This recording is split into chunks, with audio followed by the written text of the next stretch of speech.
Social media হয়তো দেখেছেন যে মেহেদী হাসান মিরাজের চোখ ছলছল করছিল, সেটা দেখা গেছে। আমাদের লেন্স তাকে খুঁজে পেয়েছে। যত ক্রিকেটার রয়েছে এই মুহূর্তে সিলেটে বিপিএল খেলতে এসেছে, সবার হৃদয়ে রক্তক্ষরণ হচ্ছে কোচ মাহবুব আলী জ্যাকি। ঢাকা দলে, ঢাকা ক্যাপিটালসের সহকারী কোচের অকাল বিদায় এই মাঠে। কিছুক্ষণ পর তো জানাজা অনুষ্ঠিত হবে এখানটাই, আমরা সবাই অংশগ্রহণ করব, দর্শকরা থাকবে।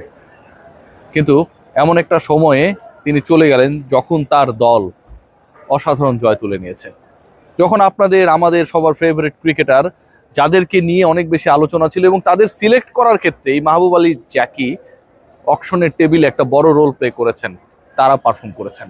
সাব্বির রহমান, নাসির হোসেনরা পারফর্ম করেছেন। তার ঢাকা গতকাল যে দলটা 190 চেস করে রাজশাহী ওয়ারিয়র্স জয় পেয়েছিল, সেই দলকে হারিয়ে দিয়েছে।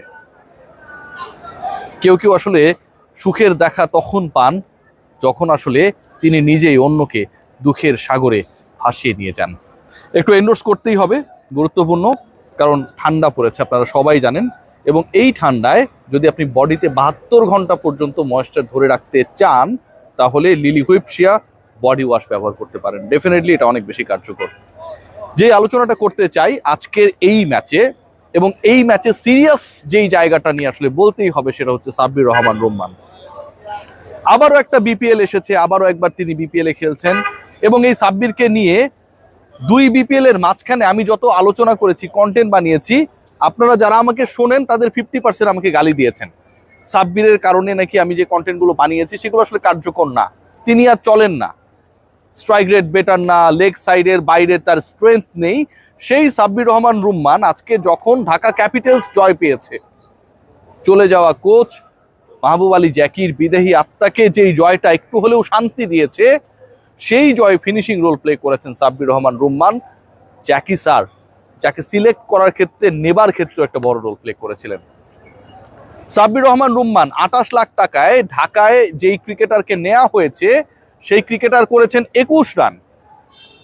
একটু অন্যভাবে যদি বলি, সেই 21 রান যখন করতে তিনি ক্রিজে গেছেন, ঠিক তখন প্রতি ওভারে প্রায় 7.5-এর মতো রান প্রয়োজন জয়ের জন্য রাজশাহীর বিপক্ষে ঢাকার। লো স্কোরিং ম্যাচ, শেষ দিকে সাব্বির মনে করা হচ্ছিল আরো ক্লোজ হয়ে যাবে।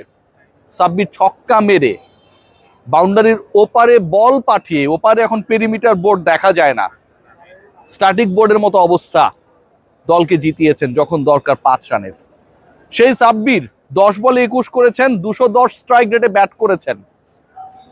বিপিএল এর ভেরি ফার্স্ট ম্যাচে খেলতে নেমে অপরাজিত থেকে দলকে জেতানো সাব্বিরের স্ট্রাইক রেট, তার দল এবং প্রতিপক্ষ দল, দুই দল যদি আমরা বিবেচনা করি, সবার থেকে সবচেয়ে বেশি 210। তার দলের 150+ স্ট্রাইক রেটে কেউ ব্যাট করে নাই, যে কারণে ম্যাচটা একসময় মনে হচ্ছিল ক্লোজ হয়ে যাবে। 1 বছর পর বিপিএল এ নেমে প্রথম ম্যাচে চাপে সাব্বির রহমান রুম্মান ঠিক তার কাছ থেকে যেই রোলটা আমরা এক্সপেক্ট করি, সবাই এক্সপেক্ট করে, সেই রোলটা প্লে করেছেন। What about Nasir Hossain? অন্যদের আলোচনা আমি আসবো। What about Nasir Hossain? সাব্বির তো তাও ট্রেনিং করেন, প্র্যাকটিসের মধ্যে থাকেন, অনেক কিছু করার চেষ্টা করেন। নাসির হোসেনকে নিয়ে আমরা যেন একদম হতাশার রাজ্যে নিমজ্জিত, অথচ রংপুরকে এনসিএল জেতানোর ক্ষেত্রে নাসির হোসেনের বিভিন্ন সময় মাস্টার ক্লাস আমরা দেখেছি। নাসির হোসেন আজকে 2 উইকেট নিয়েছেন।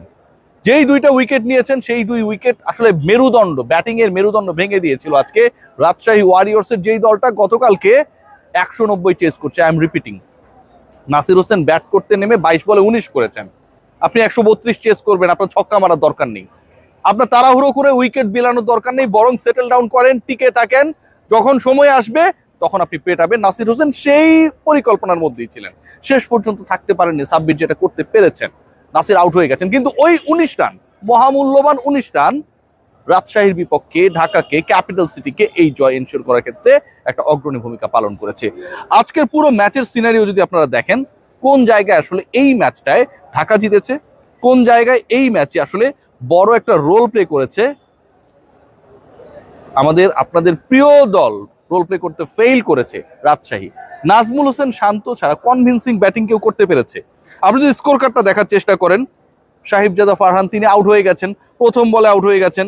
Tanzid Hasan Tamim again started good but finishing not that, 15 বলে 20 রান করেছেন। ইয়াসির চৌধুরী রাব্বি 44 লাখ টাকায় এই দলকে রাজশাহী কিনেছে। Hannan Sarkar he is a very master class stroke maker in making teams. আবাহনীকে তিনি চ্যাম্পিয়ন করেছেন প্রিমিয়ার লিগে, ডেফিনেটলি, যে আবাহনীকে কেউ গোনায় ধরেনি। কিন্তু হান্নান সরকার, আমার প্রিয় হান্নান ভাই, কেন ইয়াসির চৌধুরী রাব্বিকে প্রথমত মুশফিকুর রহিমের আগে ব্যাট করতে পাঠালেন, এটা নিয়ে আমার একটা বড় প্রশ্ন রয়েছে। দ্বিতীয়ত তাকে দলে নিলেন কেন? 15 বলে 13 রান করা ইয়াসির চৌধুরী রাব্বি পুরো মোমেন্টামটা, মানে মিডল অর্ডারের মোমেন্টাম নষ্ট করার ক্ষেত্রে একটা বড় রোল প্লে করেছেন। মুশফিকুর রহিম আজকে ফেইল করেছেন, ওভাবে করতে পারেন নাই। 23 বলে 24 run according to the strike rate কোনোভাবে অ্যাকসেপ্টেবল না। এবং শেষের দিকে আমার কাছে মনে হয় যে এই ধরনের ফিনিশিং এক্সপেক্টেড ছিল সেটা ঢাকা আজকে ডেলিভার করতে পারে নাই। কেন পারে নাই?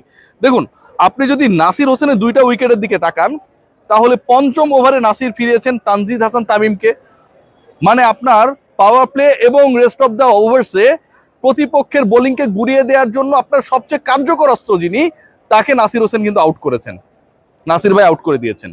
এবং যখন মুশফিকুর রহিম খোলস থেকে বের হবেন, প্ল্যান করবেন, লাস্ট 5 ওভারে পেটাবেন, ঠিক তখন 16তম ওভারে মুশফিকুর রহিমকে নাসির হোসেন ফিরিয়ে দিলেন। এই যে ব্যবধানটা, এবং একই সাথে অচল ইমাদু ওয়াসিমও যখন 3টা উইকেট নিয়ে নেয়, আমার কাছে মনে হয় যে রাজশাহী ওইখানেই ম্যাচটা হেরে যায়। প্রতিপক্ষ, আমার কাছে মনে হয়েছে যে ঢাকা যতটুকু না আসলে বিচলিত প্যানিক করতে পেরেছিল, রাজশাহী তার থেকে এমনিতেই অনেকটা প্রেশারকে ইনভাইট করেছে। এবং যেই প্রেশারের ইনভিটেশনটা এন্ড অফ দ্য ডে তাদের এই পরাজয় তাদের স্কোরটাকে আনস্মার্ট করার ক্ষেত্রে একটা বড় রোল প্লে করেছে। এই ম্যাচে আমি আবারও বলবো যে আজকের এই ম্যাচের সবচেয়ে ক্রুশিয়াল পয়েন্ট ছিল সাব্বির রহমানের শেষের ফিনিশিং। কারণ ওই সময়টায় গিয়ে অনেক দলই আসলে পা হরকায়।